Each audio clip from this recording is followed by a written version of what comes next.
This is a world where elements of virtual gaming have merged with reality. Various new professions have evolved, and people can change their professions to gain more powerful abilities. There are also countless ruins and dungeons, numerous mysterious realms, and there are also monsters. In turn, individuals can also obtain experience points, materials, and even equipment to strengthen themselves by hunting monsters. However, no matter how fierce the monsters are, they pale compared to that awe-inspiring existence of the mysterious yet rare powerful-like deity, the dragons. These creatures are so revered that an entire kingdom is named after them. Within this dragon kingdom, a prestigious school stands constructed with a generous budget, its exterior radiating splendor and glory, reflecting the revered status of dragons. And within the school, Luan, a class teacher in his 30s, was gushing about the mobilization meeting before the last awakening. Although what he said was something that all the classmates knew, everyone still listened carefully, and refused to leave a word. Luan reassured them not to fret over the random nature of profession awakening. He instilled confidence in them, asserting that with strong determination, each student could awaken a combat-oriented profession. This pep talk was crucial as it was the day when all third-year high school students would undergo a unified transition to their new professions. Meanwhile, Lan, who was sitting in the corner of the class, was equally excited, looking forward to the awakening ceremony for a while. And he has a secret that no one should ever know.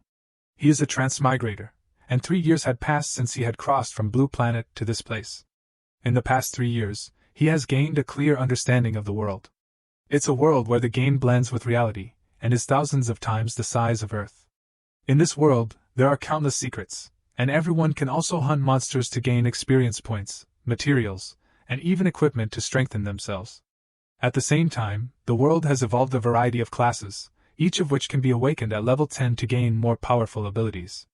Each country sets up schools in various places in order to train every young person how to live in this world, and then the teachers of the school take the students to fight in the novice secret domain, and even in the wilderness in order to gain experience, and strive to let everyone reach the 10th level before the 18-year-old awakening ceremony. And there are many kinds of occupations in this world which can be roughly divided into 3 categories. The first is the combat class, comprising roles directly involved in battle such as warriors, mages, and archers. These classes are defined by their ability to engage directly with the myriad dangers and adversaries present in this world, wielding power through physical strength, magical prowess, or precision from afar.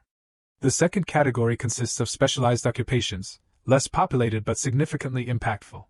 These include enchanters, magic item makers, apothecaries, and more, whose expertise lies in creating items that enhance the combat effectiveness of others. Their work amplifies the capabilities of combat classes, making them indispensable allies. However, the path of these enhanced classes is not without its challenges. The creation of their powerful artifacts demands vast resources, often necessitating the backing of influential families or organizations. Without such support, achieving recognition and success in these professions can be an uphill battle. Lastly, at the base of the occupational hierarchy are the life class occupations, the most populous yet least glamorous. This category includes jobs like cooking and mining, essential for the sustenance and progression of society, but often overlooked in terms of prestige and power. For Luan, the prospect of falling into this category is his greatest fear. To him, a life class occupation signifies a future confined to the margins of society, struggling for survival without the means to rise above the ordinariness of existence. In a world where extraordinary feats and achievements define one's value, settling into a life class role means accepting a life of hardship and limited prospects. For instance, Hulan's aunt in this world is a cook, and Lan was an orphan who had lived with this aunt, who was just 8 years older than him, since he was a child. And his life was very hard initially. Han entered the workforce with the most basic of roles, that of a cook. But through perseverance, she managed to save enough money to purchase a recipe for a special type of bun that restores a small amount of health. This bun became the cornerstone of her bakery business, providing a modest income that supported both their lives. The bakery not only sustained them financially but also played a significant role in Lan's upbringing. Witnessing his aunt's struggles to afford his education and meet their basic needs, Lan understood the harsh realities of their world. It became clear to him that without transitioning to a combat profession, life would continue to be a relentless challenge. And over the past 3 years, the difficulties faced by his aunt to ensure his well-being have only kept increasingly harder. And so Lan resolved to transition into a combat class no matter what, as he aims not only to secure his own survival but also to improve his aunt's living conditions significantly, repaying her for the years of sacrifice and support. Lan's deep contemplation was abruptly interrupted when his teacher received an unexpected call. Without much delay, the teacher, with visible excitement, announced to the class that the awakening platform was ready, and the awakening ceremony was about to begin. This news electrified the students, propelling them from their seats in a wave of anticipation. The classroom was abuzz with emotions. This moment marked the beginning of their journey towards a new future, heavily reliant on the outcome of today's ceremony. Amidst the excitement, Lan remained unusually quiet. But as the class's top student, he naturally attracted the teacher's attention. Observing Lan's quiet demeanor, the teacher wondered if pre-ceremony jitters were to blame. So he offered words of encouragement, hoping to uplift him. But Lan couldn't hear what he was saying, as he was elsewhere mentally. He was internally grappling with a sudden unfamiliar mechanical voice and a virtual window that had materialized before him, proclaiming him as the chosen host for the Super Treasure Map system. This was the hallmark of a transmigrator, a long-awaited sign that, despite its 3-year delay, had finally arrived. Realizing the significance, Lan quickly composed himself, excused his earlier distraction to his teacher, and joined his peers heading to the awakening platform. His mind buzzed with curiosity about the system's capabilities, but he shelved these thoughts for the moment, as getting to the awakening ceremony was more important for now.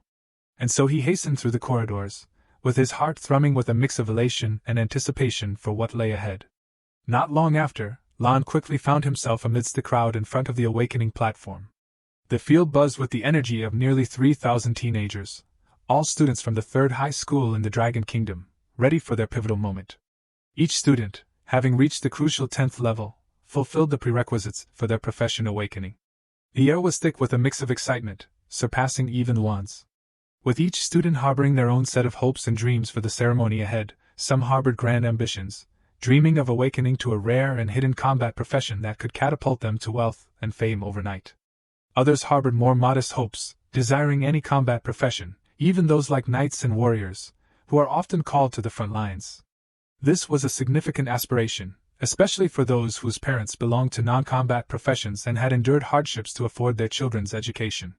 The collective desire was to break free from the cycle of struggle, to transition into a combat role, and secure a better future for their families. The shared sentiment resonated deeply within the crowd. But still, all they could do is stand and wait. In front of them is a majestic blue-purple crystal stone, suspended by a magical apparatus at the platform's heart. It was the Awakening Stone. Adjacent to this awe-inspiring artifact stood a middle-aged man, cloaked in white and wielding a staff that radiated a soft, milky halo. This figure exuded an aura so commanding that it effortlessly captivated the students' attention. The palpable difference between his combative professional aura and theirs filled Lan with a deep yearning to possess such formidable presence. As Lan gazed admiringly at the priest, his astonishment was compounded by the sudden appearance of another system interface. This new notification informed him of an acquired skill, the Eye of Appraisal. With his background as a transmigrator, Lan already had an idea of this skill's utility, and so he wasted no time in deploying it. His focused gaze on the priest activated the stat window, revealing the priest to be a formidable level 29 on the verge of reaching level 30, and the threshold for a second awakening. And the priest's accolade included a combat profession change and mastery over the transference to the spirit skill, enabling him to assist those yet to undergo their profession awakening. But what surprised Lan even more is that this priest has a net worth of 5 million dragon coins. The enormity of such wealth was unfathomable because his aunt can't earn back this amount of money even after selling her buns for a lifetime. This stark contrast emphasized the vast divide between combat and life-class occupations. And as Lan was busy having a mental breakdown, the principal Pan, an imposing figure with gray hair but a sturdy physique well known across all 3 middle schools, commanded silence. His reputation as a level 38 warrior and having achieved the God of War status twice placed him among the elite in the Dragon Kingdom, ensuring immediate compliance. Now that everyone's mouth shut, the white-haired principal lifted his gaze to the assembly of students and declared the commencement of the awakening ceremony. Following his own directive, the students from the first class began to approach the stage in an orderly sequence dictated by the school number.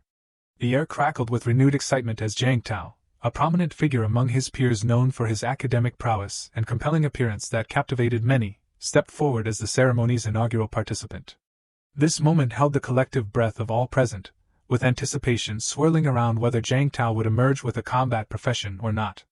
But they couldn't deny that the potential for Jiang Tao to secure a combat profession was more at the possible side.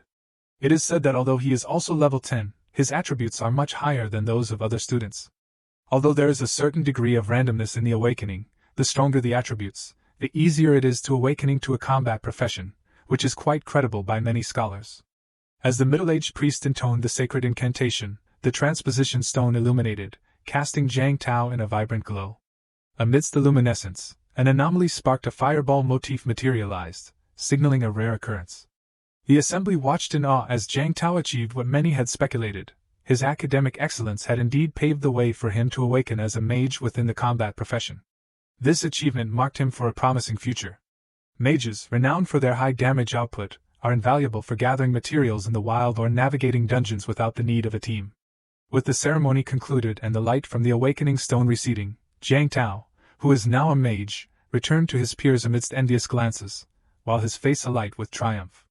In the midst of this excitement, Principal Bai's voice once again commanded silence, reminding everyone of the solemnity and order required for the ceremony to continue smoothly. After that, the students went to the awakening stone one by one to awaken jobs. However, the outcome varied significantly. From Jiang Tao's success, the reality set in. Only a select few were fortunate enough to awaken as combat professions. The majority found themselves aligned with life professions, their futures seemingly consigned to the ranks of civilians. In the tally of this particular class, approximately 20 students were able to step into the roles of combatants, over 30 were designated to life occupations, while the remaining few, less than 10, found their paths as specialized occupations. This distribution sparked mixed feelings. Some viewed their outcomes as relatively fortunate, especially in comparison to a fellow student from Section 3, who faced a particularly challenging scenario. Coming from a financially struggling background, she had awakened as a specialized professional, a path requiring substantial investment to realize its potential. This situation emphasized the harsh reality for those without the means to support such a career, making a subsistence profession with its practical skills seem a preferable alternative. Luan, observing his peers' fates unfold, harbored a deep hope to avoid a similar plight. With his own financial constraints, the prospect of awakening into a profession demanding significant resources was daunting. As he awaited his turn, the weight of expectation and the fear of an uncertain future hung heavily. After a long time, the moment arrived for Lan to undergo his job change. So he advanced towards the awakening stone without hesitations, fully aware of the gravity of this moment. And despite the admiring glances from students of other sections, he maintained his focus, embodying determination and commitment. Ascending the platform, Lan embraced the inevitability of the moment, letting go of any nerves and mentally prepared himself for his awakening. As the middle-aged priest began the incantation, Lan was enveloped in the radiant light of the awakening stone. Suddenly, the air was pierced by a loud dragon's roar, startling everyone on the school grounds. The sound, powerful as thunder, caused a palpable silence, a stark contrast to the previous hustle and bustle. This unprecedented noise, unheard of during any prior job change, led to widespread astonishment. Speculation abounded. Was this the emergence of a hidden profession amid the hushed whispers and speculative glances? A brilliant light burst forth, piercing the clouds above and clearing the sky in a spectacular display. What followed was a thunderous boom, the roar of the wind becoming a tempest of sound. All eyes were fixed on the expanding light, which astonishingly morphed into a colossal dragon, 100 meters in length, soaring and circling above. Even the most experienced teachers, in utter amazement, dragons revered as god-level entities, were rarely witnessed, with only a handful of the most formidable beings on Terra having glimpsed them in forbidden realms beyond their reach. The very notion that a student's hidden profession might bear a connection to these majestic creatures sparked a sense of wonder and pride, particularly in Lan's homeroom teacher. The possibility of Lan awakening to a prestigious hidden profession, such as the Dragon Blood Warrior or the Divanair Mage, capable of wielding the dragon's tongue, hinted at his potential to become a significant force within the Dragon Kingdom, and carve his name in its history. And it had been a decade since the last awakening of a Dragon Blood Warrior, so the anticipation surrounding Lan's transformation was extremely heightened. As the dragon circled in the sky, its subsequent roar and dramatic descent towards the ground captured everyone's attention. The impact of its landing sent a shockwave through the air, manifesting as a powerful gust that forced the onlookers to step back involuntarily. At this point, the resplendent glow of the awakening ceremony faded. Lan's figure emerged once again into view, the spectacle that had held everyone in rapt attention now a memory. Bai Hanan, the distinguished headmaster, a man of gray and a stature that commanded respect, approached Lan with a surge of anticipation. The air was thick with excitement as he inquired about Lan's newly awakened profession, his eyes gleaming with a mixture of hope and expectation. However, Lan, weighed down by the reality of his situation, could not muster the enthusiasm expected of such a monumental moment. With a heavy heart and averted gaze, he braced himself to disclose his awakening. The words barely left his lips. He revealed to everyone that he became a dragon tamer. Before, a palpable shift in the atmosphere took hold. The initial surprise that washed over by Hanan turned into disappointment, a feeling shared by both teachers and students. Everyone was shocked, not just because Luan's new job sounded simple, but because it didn't seem to match the amazing event they had just seen. In the aftermath of Lan's revelation, the crowd's reaction was a blend of sympathy and schadenfreude. Some mourned the squandered potential, while others reveled in his apparent misfortune, their comments dripping with sarcasm. The title of Dragon Trainer, despite its prestigious connotation and implied superiority over other dragon-related professions, was met with skepticism. The crux of the issue lay in the impracticality of taming such legendary creatures. Because a human couldn't possibly tame a powerful creature such as a dragon, and most people couldn't even find one, this rendered the profession theoretically powerful but practically ineffectual, especially when compared to summoners who could conjure elemental forces right from the start. But despite all of this, the principal by Hangen was still the principal of the school. So, despite his inward disappointment, he endeavored to maintain a facade of optimism, offering Lan consolatory words. He even suggested that as a hidden profession, Dragon Trainer held untapped potential, and that perhaps Lan could find and tame lesser dragon species to enhance his capabilities. Yet, beneath the surface of these hopeful sentiments, Lan recognized the hollow comfort they provided, as his reality remained unchanged. Without dragons to train, his unique profession might as well be a summoner without summons. But Lan wasn't the only one struggling. After the awakening ceremony ended, all the students did not share the same mood, and they went home separately. Lan also went straight towards his home with his back hunched. But knowing he isn't the only one feeling this way didn't ease his pain. The reality he was living now couldn't really be ignored. As the notion of a dragon tamer devoid of a dragon to command starkly emphasized the profession's limitations, without the majestic creatures to guide and bend to their will, the so-called boundless potential of a dragon tamer dwindles to nothing more than a daydreamer's fantasy. And the sub-dragon species that the principal was talking about, while formidable in their own right, pale in comparison to the true dragon's might and majesty. These lesser beasts, ferocious though they may be, cannot hold a candle to the awe-inspiring power of a genuine dragon. And in the 800-year history of the Dragon Kingdom, dragons have indeed made their presence known. Yet, a dragon tamer who has successfully tamed these legendary creatures remains conspicuously absent from the historical record. Humans, for all their achievements and strength, are but mere ants before the towering might of dragons. Only the newly hatched, the young dragons fresh from their shells, present a sliver of a possibility for capture and domestication. However, this is a fleeting chance at best. The dragon's dwelling, considered a forbidden land, is inaccessible to even the most formidable of Terran masters. Young dragons are typically ensconced under their mother's vigilant protection, leaving no opportunity for humans to intervene. Thus, the dream of taming a dragon, of bridging the chasm between humanity's ambition and the dragon's untouchable domain, is relegated to the realm of folly, a dream tantalizingly out of reach. Not to mention, as a dragon tamer without dragons, Lan's predicament extends beyond a mere inability to advance. He finds himself utterly incapable of unlocking his potential, or utilizing his skills. As 4 dormant skills lie within him, their purposes intertwined with the essence of dragons. And without such a creature by his side, these abilities remain locked away, unreachable and unusable. This stark realization emphasizes a grim truth. Despite the transition undergone during his awakening, Lan's combat capabilities have stagnated, leaving him no stronger than before. Confronted with this harsh reality, Lan's spirits plummet. The prospect of spending his life in the modest trade of bun selling, alongside his aunt who has tirelessly strived to support his education, weighs heavily on him. Such an outcome seems a disheartening return on her investment, a failure to transcend the humble circumstances from which he came. Despite his dual lifetimes' worth of wisdom and resilience, the disappointment of not being able to elevate his and his aunt's lives casts a shadow over Lan's heart. This internal struggle highlights the challenges faced by those who dare to dream in a world where dreams are often dictated by fate's whims. Lan's situation is a poignant reminder of the gap between aspiration and reality, a chasm not easily bridged even with the strongest of wills.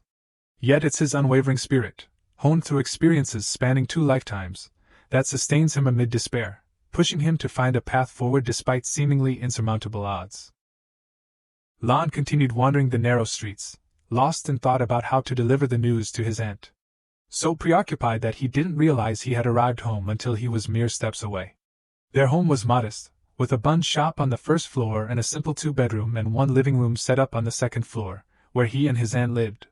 Bracing himself for the difficult conversation ahead, Lan took a deep breath before entering the bun shop and heading straight to the second floor.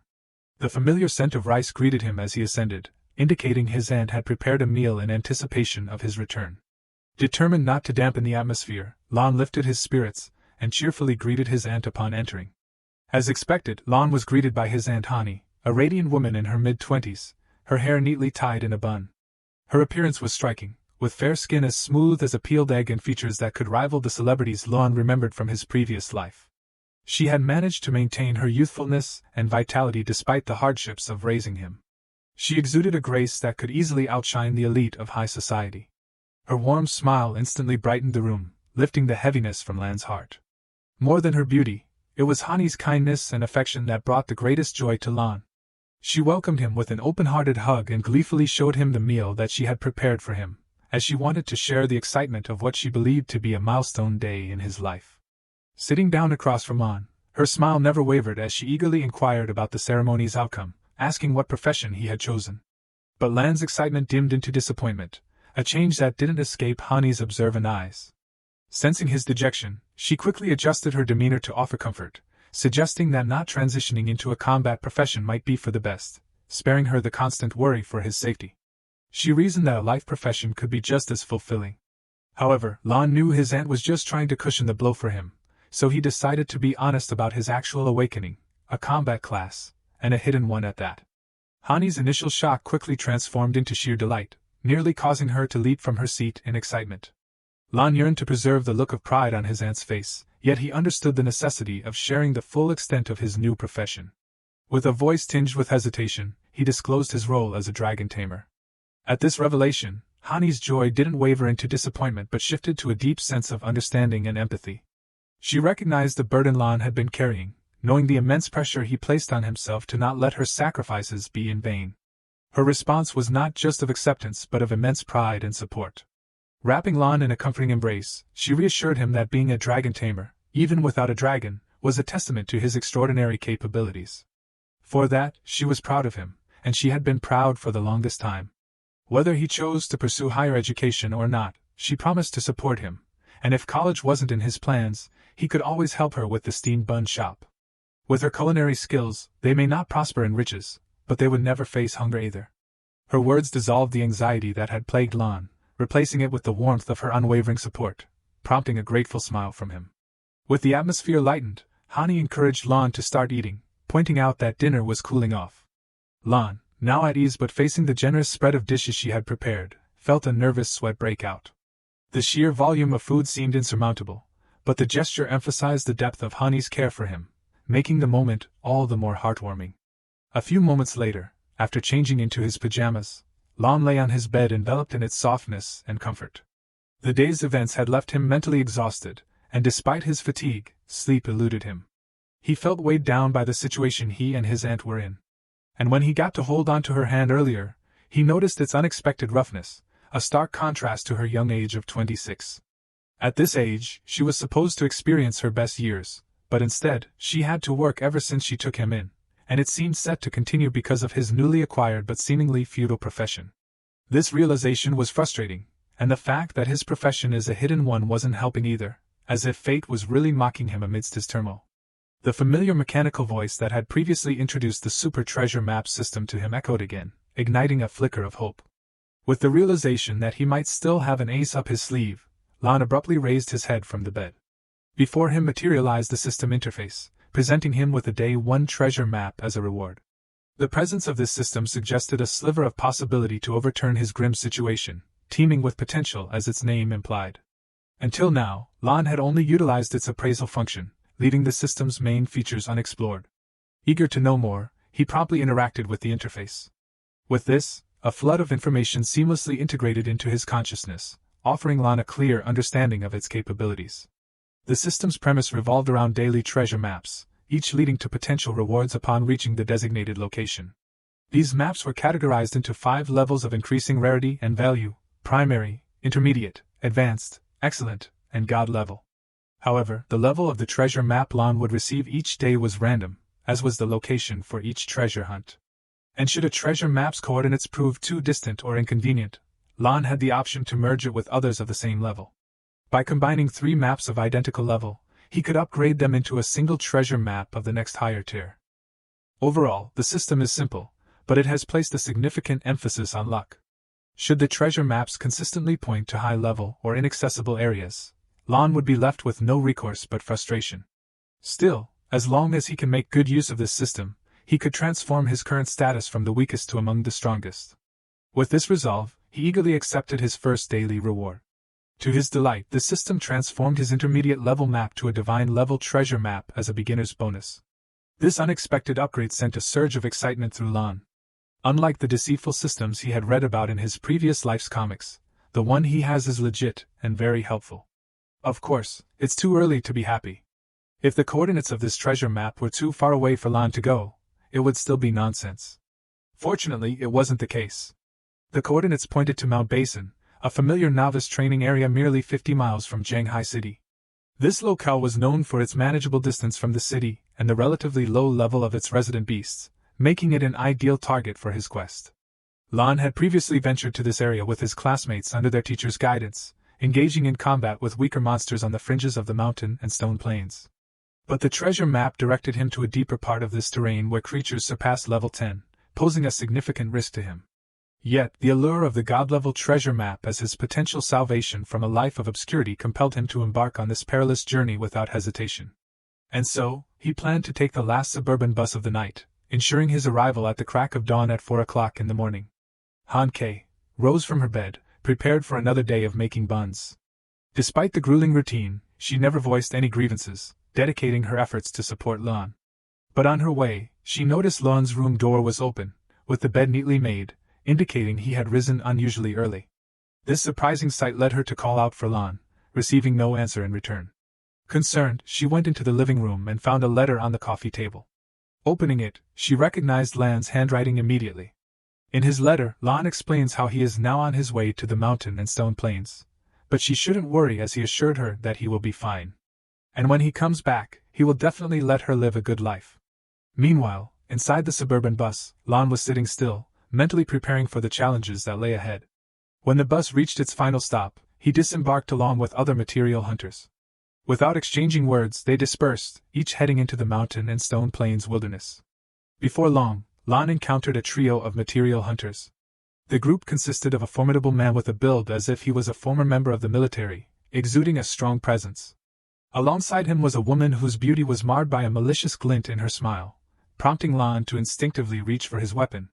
However, before he could draw it, the third member, who had stealthily positioned himself behind Lon, placed a hand on his shoulder as a cautionary gesture and proposed they team up. Despite the offer, Lon immediately declined, intuiting that they were material robbers, and deciding he didn't want any association with such dubious characters. Even though there were some powerful demon beasts deep in the mountain and stone plains that posed a significant risk, Lon felt that he would be more in danger if he went with them. It was evident that they would just stab him in the back as soon as he was no longer needed. And the fact that they were so natural with their act meant that these guys must be stealing and robbing material for quite a while, indicating that someone like Lon would be an easy mark. However, Lon understood the importance of not showing any fear. He realized their reluctance to attack him directly stemmed from uncertainty about his capabilities. They were testing his resolve and ability to defend himself. Armed with this insight, Lon steadied himself, sheathed his weapon, and maintained a relaxed stance. After reiterating his decision not to join them, he continued on his way. But this wasn't enough for the trio. They persisted, their approach becoming more aggressive. They encircled him, brandishing a blade, and lectured him on the so-called rules of the wilderness. Their words feigned concern, yet their menacing actions conveyed a starkly different message. Had Lon been less discerning, he might have been intimidated into compliance with their demands. Unfortunately for them, he isn't that simple. Despite lacking any active skills at that moment, Lon knows that a simple lie could get him out of his current predicament. So he explained to them why he doesn't need a companion, and that is because he is a summoner. If he found himself in a dangerous situation, summoning elemental creatures can solve it for him. His claim took the group by surprise, and Lan's assertive tone and the conviction in his gaze were enough to convince them he was not someone to trifle with, leading them to back off. However, as they were about to part ways, the pink-haired girl whispered to Lan closely that she hoped to meet his handsome face again, which really caught Lan off guard. He can't deny that she is a beauty, but as a wise man once said, "Don't stick your treasure in crazy, as it ain't worth it." So he didn't say anything and just let them leave. Now that it was over, he could finally breathe a sigh of relief. But with this encounter, he was reminded that a life without any strength is but a fleeting shadow, easily overtaken by the winds of fate. So he was more than determined to find this treasure, as fast as he could. While exploring the terrain, Lan found the landscape strikingly reminiscent of the blue planet where he had previously resided. The terrain was predominantly flat, interspersed with rugged mountains, and in certain areas, vegetation reached roughly half a person's height. Additionally, he occasionally encountered wildlife, including level 7 giant horned antelopes and level 8 formidable wilder beasts, which roamed in herds across the expanse. Despite the fact that these formidable beasts typically didn't initiate attacks, Lan knew that if provoked, he stood no chance against them. So he decided to not cause trouble and take a detour. However, despite his efforts to avoid any disturbances for safety, Lan inadvertently found himself amidst a herd of giant horned antelopes. Faced with no alternative, he relied on his agility to navigate through the herd discreetly. Just as he neared the edge of the herd and thought he was in the clear, he failed to notice a green frog perfectly blended with its environment, accidentally stepping on it. The frog emitted a loud croak, drawing the immediate attention of the nearby horned antelopes. Lan hoped his misstep wouldn't provoke the herd, so he froze, hoping to go unnoticed. But the moment he heard the agitated calls of the giant antelopes, he knew he had to move quickly. Sprinting with all his might, he then abruptly veered off in another direction, successfully evading pursuit. To his relief, the antelopes didn't chase after him. Regrettably, the frog that had inadvertently caused the commotion was now lifeless, a stark reminder that he will meet the same fate if he stays weak and misses this opportunity. Now, with this realization, Lan accessed his system's map. To his delight, he discovered he was already close to his destination. Looking up, he instantly recognized the landmark from his map, 2 standing stones guarding what appeared to be a glowing red treasure. The sight fueled his excitement as it confirmed he had indeed reached the right location. And so, without hesitation, Lan approached the gap between the towering pillars. To his astonishment, the item destined to alter his fate was an egg. But not just any egg, a significantly large one radiating a glow that hinted at its extraordinary nature. And so, he quickly activated his perception skill. To his delight, before him lay a black dragon egg, with a network of cracks upon its surface signaling its imminent hatching. As if fate was trying to make amends with all it has put him through. However, life isn't that kind, as something or someone was rustling through the bushes. But he doesn't have to guess since he got the perception skill, so he used this and the other party's attributes were immediately visible. It was a bloodthirsty gray fox. This monster's position is relatively high on the food chain, and seeing a human like Lan, it naturally had the intention of actively attacking. This level 10 creature, on par with Lan's own level, showcased a keen desire to engage its natural instincts, honing in on him as potential prey. Despite its high sensitivity, the fox's strength and endurance were modest, placing Lan at a slight advantage in terms of raw attributes. His comprehensive attributes each surpassing the 20-point mark positioned him well above the capabilities of the gray fox. This edge was a testament to Lan's status as a standout student at the 3rd middle school, where his exceptional personal attributes set him apart. In contrast, an average level 10 student has their 4-dimensional attribute around 10 only, so once they encounter this bloodthirsty gray fox in the wild, there is definitely no possibility of survival. At present, this bloodthirsty gray fox was already behind Lan and could attack at any time. Lan naturally would not sit still, drew a novice long knife from behind him. This was a white-grade weapon, but this was enough.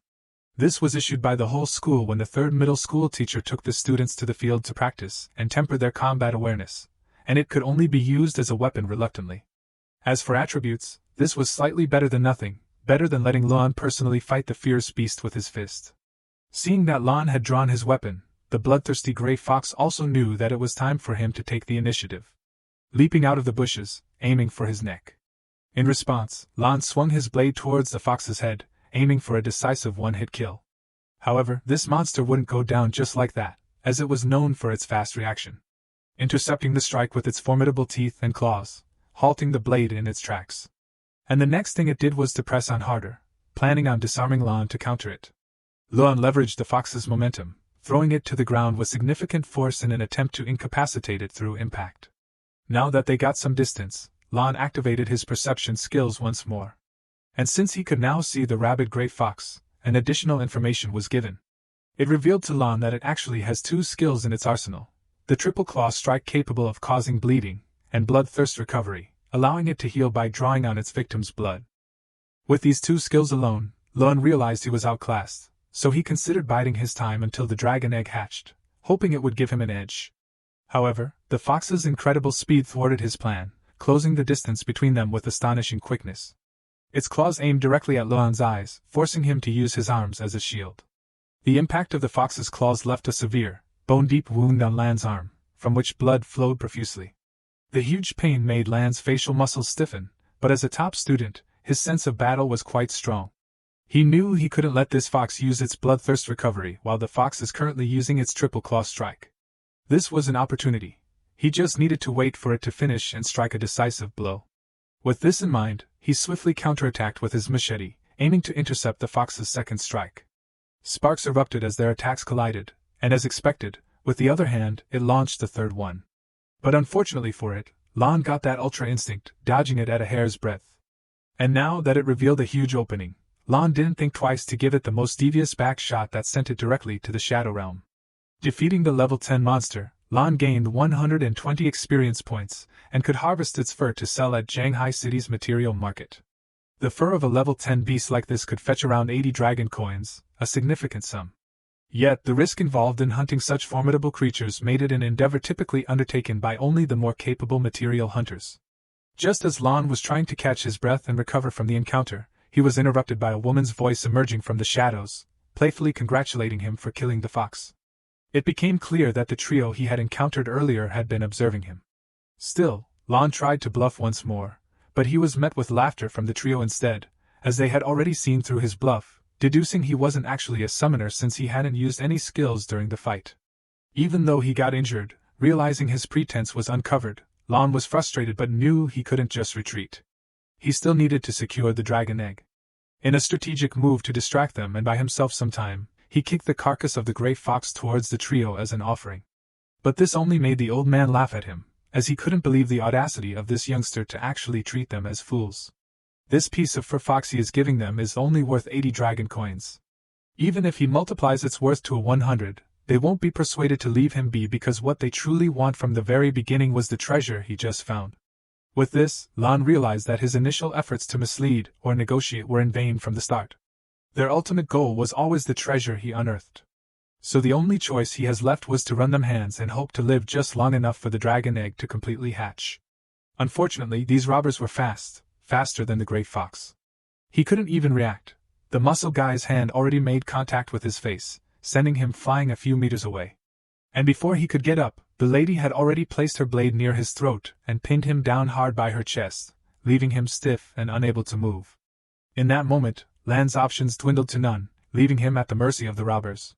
And the old man couldn't help himself but laugh once more at this foolish young man for underestimating them, material robbers' sense of smell for treasure. The situation worsened as the musclehead triumphantly returned, clutching the dragon egg with a pride beyond their wildest expectations. So it seems like it was worth it to follow this kid all around after all. But now that they don't have any use for Lon, it was time for them to bid him farewell. As the dagger inched closer, time seemed to stretch infinitely for Lon, a common occurrence when faced with imminent death. His senses sharpened, yet his mind scrambled futilely for an escape. With the blade's edge looming closer, Lon was left hoping for a miracle, understanding that only an unforeseen intervention could spare him from the grim fate that awaited. Fortunately for him, a miraculous turn of events occurred. The dragon egg he had found chose that critical moment to hatch, its emergence marked by a powerful surge that sent winged blades slicing through the air. The newly born dragon, with its majestic wings unfurled, exuded an unmistakable draconic aura, instilling awe and fear in equal measure. But as all dragons do, they see humans as prey. And so, it didn't hesitate to descend and hunt down its first kill. The robbers tried to retaliate, but their messy tricks were futile against the dragon's innate prowess. Even in its infancy, the creature's combat instincts dwarfed those of its human adversaries. But the musclehead begged to differ, and so he found out, as the dragons swiftly passed through him like he wasn't even there. Limbs separated and blood turned into crimson arcs. The dragon's attack was merciless, leaving a scene of carnage that sent a clear message about its lethal capabilities. The old man, witnessing the fate of his accomplice, was paralyzed with fear, realizing he was the next target. As the dragon's gaze fixed on him, he cried out in desperation for help. But they knew all too well they can't, even if they wanted to. A united assault would leave them hopelessly outmatched, and just be mincemeat right after. Now it was no wonder to Lan why no one can tame a dragon. Even the newly hatched dragon can be so powerful. And not long after, the old man met his end, leaving only Lan and the pink-haired woman. Her terror was palpable as she realized they would be next. Once the dragon finished eating the eggshells that it came from, acting on instinct, she brandished her blade towards the dragon. This moment of distraction provided Lan with the opportunity he was looking for. So without any hesitation, he shoved her aside and made his way directly towards the dragon. Even the dragon was caught off guard by Lan's audacious approach. From the dragon's perspective, Lan was just a fool who's courting death. But little did it know, this human was about to become its master. As Lan executed a technique that unleashed a commanding aura enveloping the dragon with such speed and force, fully engulfing the dragon, leaving even the pink-haired woman astonished and questioning Lan's true nature, which Lan found funny. Still, he wanted to flex a little bit. So he revealed to her that he is not a summoner but a dragon tamer. With the taming ritual complete, he has now acquired his first dragon, the Black Dragon Covenant. Seeing this guy tame a powerful creature, the pink-haired woman realized she needed to plead for mercy, hoping he would show some leniency. Unfortunately for her, Lan is not your typical guy. He had lived 2 lives and therefore knows how cruel humans can be. And given that they had once threatened his existence, he saw no reason to spare someone like her. And so, he commanded his dragon to end her, and the dragon promptly complied. A few moments later, the dawn broke and sunlight spilled over the mountains. Lan could be seen sitting as he was tending to his wounds with a first aid kit, while his dragon companion nibbled on supplies from his backpack. Once his care was complete, he gently lifted the dragon and held it as tenderly as one would a small pet. This gesture stemmed from his sheer joy of having a dragon, a concept he believed to be impossible just a few hours ago. With the dragon by his side, Lan felt a significant shift in his journey, moving from the realm of the ordinary towards the extraordinary. And since the dragon is already formidable from birth, it promised only to grow stronger with time. This realization bolstered his confidence that the title of Dragon Tamer would soon shed its reputation as the weakest class. With this, Lan couldn't resist the urge to snuggle his adorable dragon companion. But the question now was, what name should he give to his dragon? This really occupied his mind. He really wanted to give it a fitting name. But Lan found his thoughts interrupted by the creature's curiosity towards the blood seeping through his bandage. To his astonishment, upon tasting his blood, the dragon's eyes illuminated, and then radiated a red aura around its body that intensified rapidly. This surge of power was so overwhelming that Lan was propelled several meters back. Amidst this display of energy, a human-like figure emerged from within the aura enveloping the dragon. But as the aura waned, it became evident that this humanoid figure is actually the cute dragon from before.